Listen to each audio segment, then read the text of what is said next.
Hey there, my wonderful viewers. Welcome back to Mind-Blowing Stories. I'm your host, Grandpa Joe. And before we dive into today's incredible tale, I've got to tell you something that breaks my old heart every single day. You know what hurts me the most? Looking at my analytics and seeing that 96 of you beautiful people are watching without hitting that subscribe button. Come on now, don't be strangers. I've got hundreds of mind-blowing stories on this channel, each one more incredible than the last, and I pour my heart and soul into every single video. So please do this old man a favor, smash that subscribe button, give this video a thumbs up if you enjoy it, and drop me a comment telling me what you think. Your Grandpa Joe needs to know he's not just talking to the void here. And trust me, after you hear today's story, you're going to want to stick around for all the others I've got lined up. For those of you who are new, let me introduce myself properly. I'm Joe Martinez, 67 years old, retired after 40 years as a mechanical engineer here in Phoenix, Arizona. I started this channel because, well, when you've lived as long as I have, you pick up some pretty wild stories, and I figured someone ought to hear them before I kick the bucket. My kids are too busy with their own lives to listen to their old dad ramble. So here I am, sharing my tales with you fine folks. Today's story is the most personal one I've ever told on this channel. It's about love-real, earth-shattering, life-changing love, the kind that Hollywood tries to capture in those big-budget romance films. Except this one actually happened to me. So grab a cup of coffee, settle in, and let me take you back to a time when I was young, naive, and about to have my world turned upside down. It was 1983, and I was 26 years old, working my first real engineering job at a manufacturing plant in Detroit, Michigan. Now, Detroit in the 80s wasn't exactly the romantic capital of the world. The city was gritty, full of factories, with the constant hum of machinery and the smell of oil in the air. It was a place where people worked hard and dreamed big, but romance? That wasn't exactly on the city's brochure. Still, love has a funny way of finding you when you least expect it, even in the Motor City. I was living in a tiny apartment above Mrs. Peterson's bakery in Corktown, a neighborhood that smelled like fresh bread every morning but wasn't much to look at. My free time was spent tinkering with my '78 Camaro, a car I loved like it was my own child, or browsing the shelves of a used bookstore downtown called Chapterverse. That bookstore was my haven. I'd go in 3, maybe 4 times a week, hunting for technical manuals to feed my engineer's brain or science fiction novels to escape into other worlds. The owner, Bill, was a gruff old guy who barely looked up from his newspaper when you walked in. But he kept the place stocked with treasures, and I was happy to lose myself in the stacks.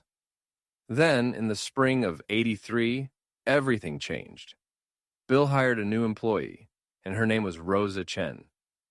Folks, when I tell you she was the most beautiful woman I'd ever laid eyes on, I mean it with every fiber of my being. Rosa had long, silky black hair that she wore in a loose braid, cascading down her back like a waterfall. Her dark eyes were so expressive, they seemed to see right through you, straight to your soul. She was maybe 24 or 25, with this quiet confidence that just drew you in, like a moth to a flame. But what really got me, what made me fall head over heels, was her mind. Rosa was brilliant. She could talk about quantum physics one minute and then switch to dissecting 19th century literature the next, all with this effortless grace that made you feel like you were the only person in the world. Now, I wasn't exactly a ladies' man, never was, even at 26. I was a lanky, awkward engineer who spent more time with blueprints and carburetors than with people. My idea of a big night out was grabbing a burger and working on my car until midnight. But something about Rosa made me want to be better, to try harder. For weeks, I'd go into Chapterverse, buying books I didn't need just to have an excuse to talk to her. I'd pick up some obscure manual on thermodynamics or a beat-up copy of Dune, just so I could ask her opinion on it. Our conversation started small book recommendations, authors we liked, the kind of polite chatter you'd expect in a bookstore. But over time, they grew deeper, more personal. I learned she'd moved to Detroit from San Francisco just 6 months earlier. She had a degree in literature from UC Berkeley, but she was working at the bookstore while, as she put it, figuring things out. There was something mysterious about Rosa, though.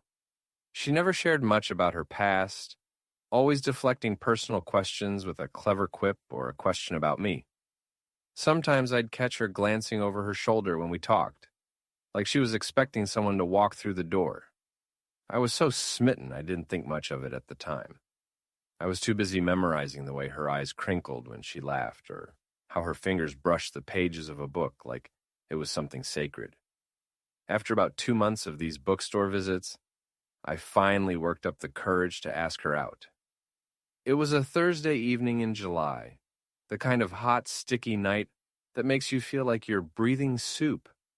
The store was empty except for me, Rosa, and old Bill, who was dozing behind the counter, his snores louder than the radio playing in the background. My palms were sweating, my heart was pounding, and I felt like I was asking the president's daughter to prom. "Rosa," I said, my voice shaking like a leaf, "would you maybe like to get dinner sometime? I know this great little Italian place on Woodward." She looked at me for what felt like forever, her eyes searching mine like she was weighing something heavy. I could see this internal debate playing out behind those beautiful eyes, and for a moment I thought she'd say no. Then she smiled, this radiant, genuine smile that lit up the whole store, and said, "I'd love to, Joe, but can we make it somewhere quieter? Maybe that little diner on Michigan Avenue?" That first date was nothing short of magical. We met at Mel's Diner, this hole-in-the-wall place with checkered floors and a jukebox that only played Motown hits. We sat in a corner booth, sipping coffee and sharing a slice of cherry pie, and talked for 4 hours straight. She told me about growing up in San Francisco's Chinatown, how her parents had immigrated from Taiwan in the 1950s, with nothing but a suitcase and a dream. She spoke of her childhood, of helping her mother fold dumplings for the family restaurant, of sneaking books under the covers to read by flashlight when she was supposed to be asleep. I told her about my Mexican grandparents, who crossed the border into Texas with even less, about growing up in El Paso, where the desert stretched out forever, and about moving to Detroit for a job that felt like my big break. But even that first night, there were moments that gave me pause. Twice during our conversation, Rosa went quiet, her eyes darting to the door when someone walked in. I thought maybe she was just nervous, but it was more than that. When I offered to walk her home, she insisted I drop her off 3 blocks from her apartment, claiming she needed the fresh air. I didn't push it, I was too busy falling in love. We started seeing each other regularly after that, but always at out-of-the-way places, always with Rosa picking the spot. We'd catch matinee movies at small theaters, the kind where the seats were sticky and the popcorn was stale, but the darkness felt intimate. We'd have picnics on Belle Isle, far from the crowded parts of the park, where we could sit under a tree and talk for hours. Sometimes we'd drive out to small towns outside Detroit, places like Royal Oak or Ferndale, just to walk around, hold hands, and pretend the rest of the world didn't exist. Rosa was unlike anyone I'd ever met. She spoke 4 languages fluently: English, Mandarin, Spanish, and a bit of French, and could recite poetry from memory, her voice soft and melodic like she was casting a spell. She knew art and music, could tell you the difference between Monet and Manet or why Miles Davis was a genius. But she was practical too. She could change a tire faster than I could, fix a leaky faucet with a wrench and some elbow grease, and once, when my Camaro broke down on a back road, she diagnosed the problem, a clogged fuel line, before I could even pop the hood. I was in awe of her, this woman who seemed to know everything and fear nothing, yet carried herself with a quiet grace that made you want to be near her.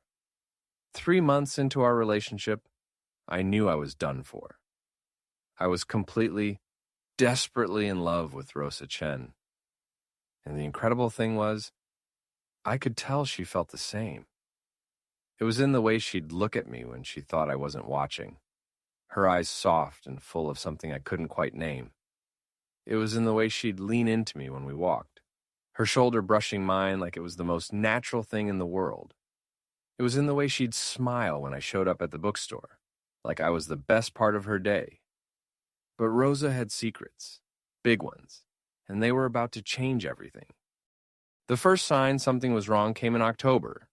We were at this little jazz club on the east side, a dimly lit spot with velvet curtains and a trumpet player who could make you forget the world outside. Rosa was laughing at some dumb joke I'd made, her head thrown back, when suddenly she grabbed my arm so hard I winced. "We need to leave," she whispered, her voice urgent, her eyes wide with fear. "Now!" Before I could ask why, she was already standing, tossing cash on the table. As we hurried toward the exit, I caught a glimpse of what had spooked her. Two men in expensive suits, their faces hard and their eyes scanning the crowd like predators. They didn't look like they were there for the music. One of them locked eyes with Rosa, and he started moving toward us, his hand slipping inside his jacket. My heart was pounding, but Rosa was faster, pulling me through the crowd and out the back door into the alley. We made it to my car, and Rosa was shaking as I peeled out of the parking lot. She kept checking the side mirrors, telling me to take random turns, to double back, to make sure no one was following us. Finally, when we were sure we were in the clear, I pulled over on a quiet street and turned to her. "Rosa, what the hell is going on?" I demanded, my voice sharper than I meant it to be. She looked at me, tears streaming down her face, her hands trembling in her lap. "Joe," she said, her voice breaking, "I can't tell you everything, but I'm in trouble, serious trouble, and being with me might be dangerous for you." I pressed her for more, but she wouldn't budge. All she'd say was that she'd explain when she could, that she just needed time. I told her I didn't care what kind of trouble she was in. I loved her, and we'd figure it out together. She looked at me like I'd just promised her the moon. But there was fear in her eyes, too, a fear I couldn't touch. For the next few weeks, things seemed almost normal, but Rosa was more cautious than ever. We avoided crowded places, stuck to back roads and quiet diners. I started carrying a ring in my pocket, a simple diamond solitaire I'd bought with 3 months' salary, every penny saved from late nights at the plant. I was planning to propose on Thanksgiving, imagining a quiet moment by the river, just the two of us, with the world fading away. I never got the chance.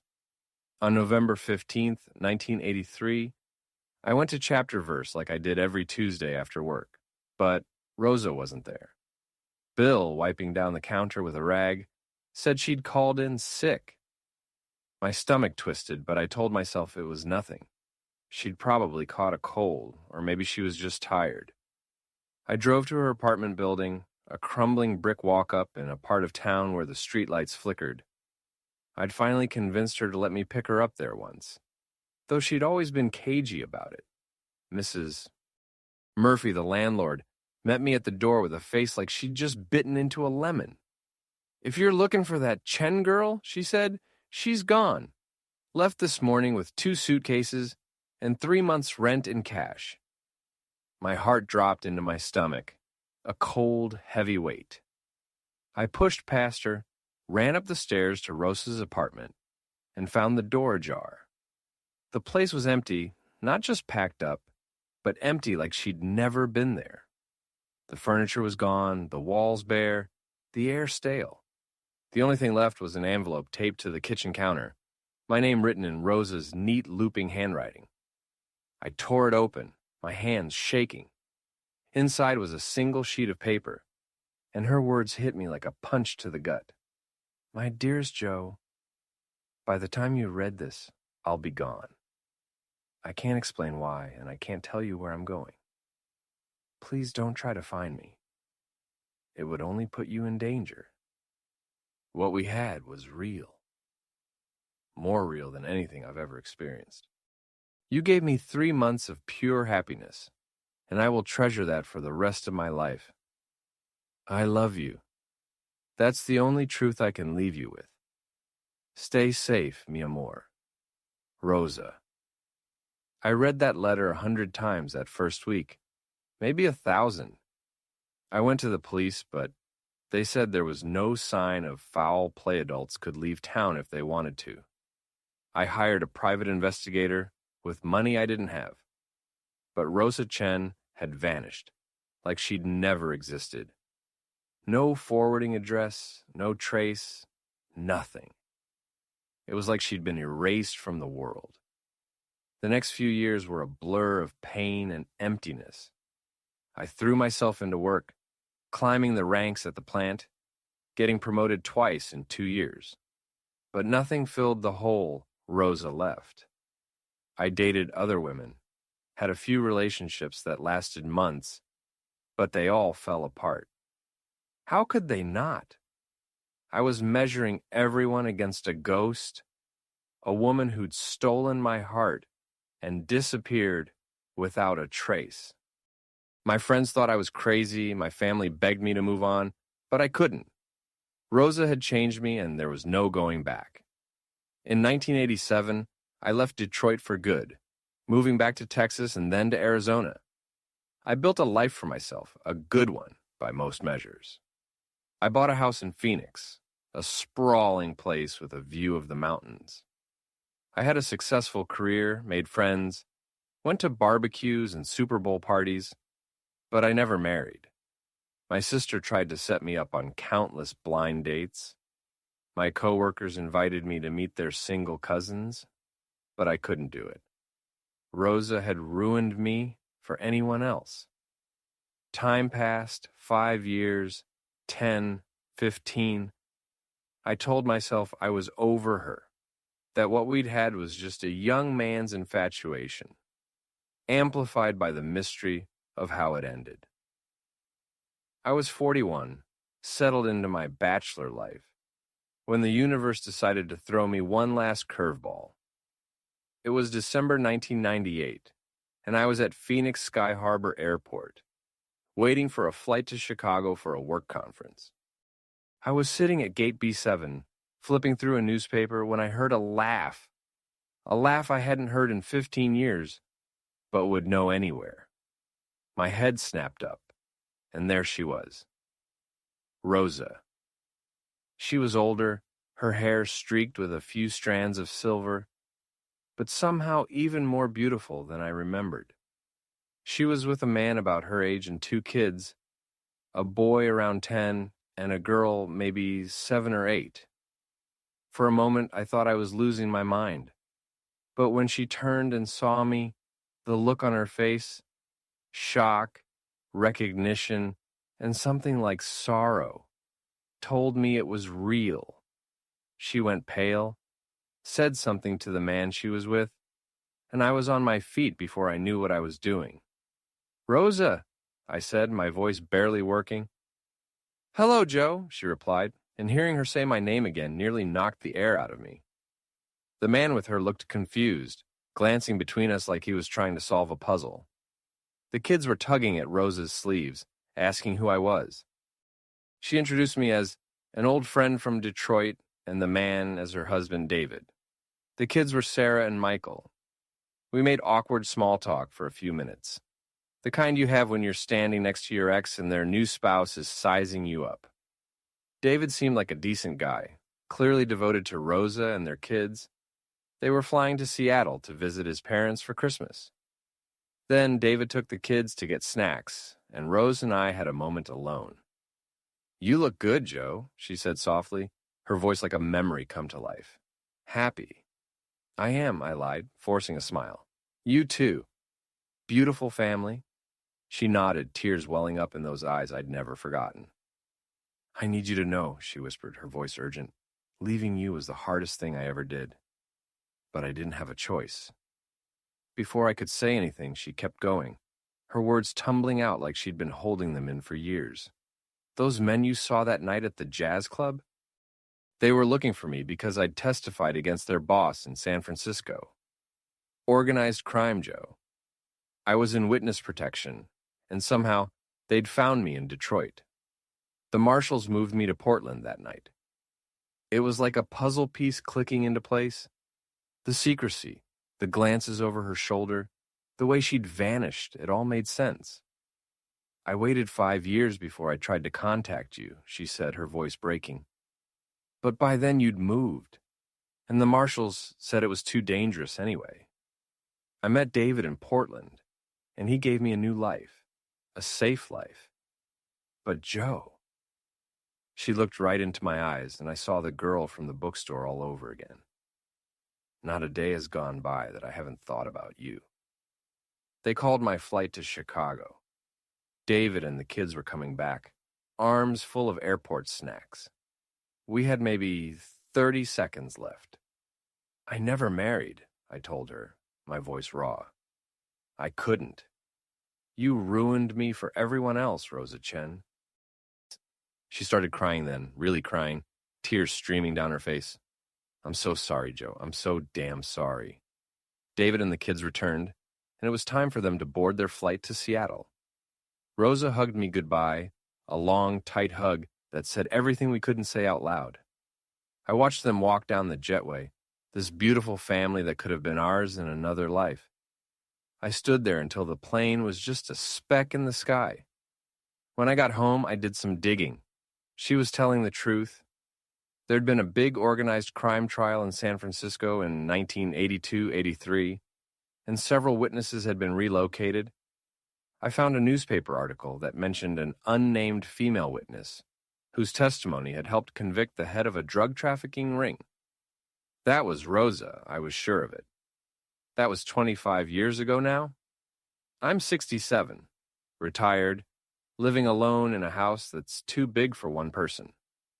I never married, never had kids of my own. Some people think that's sad, but I don't see it that way. I had 3 months with the love of my life.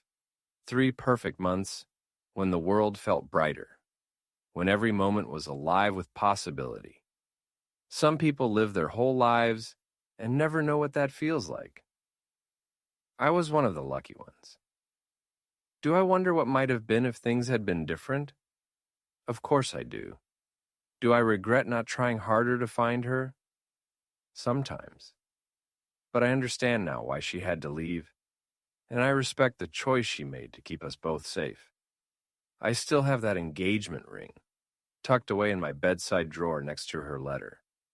Sometimes when the nights are long and I'm feeling sentimental, I take them out and remember what it was like to be 26, reckless, and so in love it hurt.